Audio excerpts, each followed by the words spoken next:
Hello and welcome. Have you ever bought a box of pancake mix at the supermarket and you do not understand the chemicals that are written on the ingredients? Well, I'm going to show you a wonderful way of making your own pancakes using sourdough starter.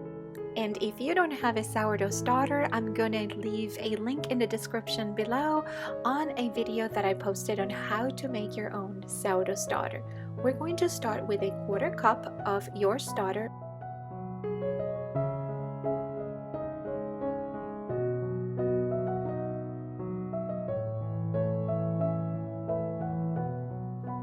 Then we're going to add 2 eggs at room temperature.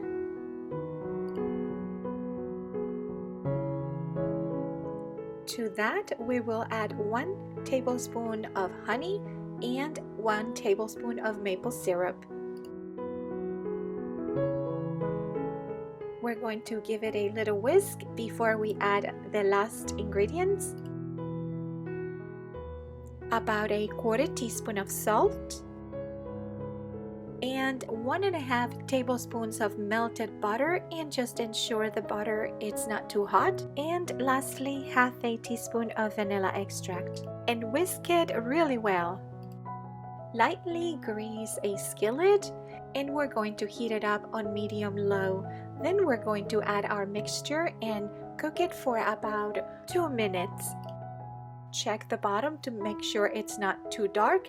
Flip it and cook it for an additional minute on the other side.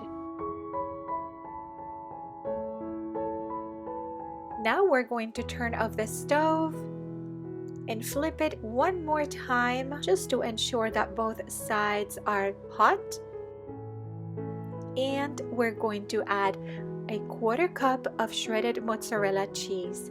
Fold it and you can eat it yourself, or you can just cut it in half and share with somebody else.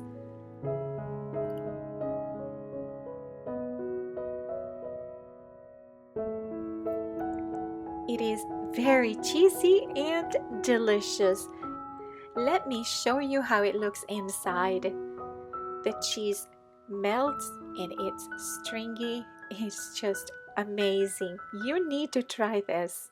And that was very easy. I hope that you enjoy making this pancake. Please let me know if you try it and if you liked it. Don't forget to subscribe to my channel. Thank you very much for watching, and I hope that you have a fabulous and very blessed day. See you soon.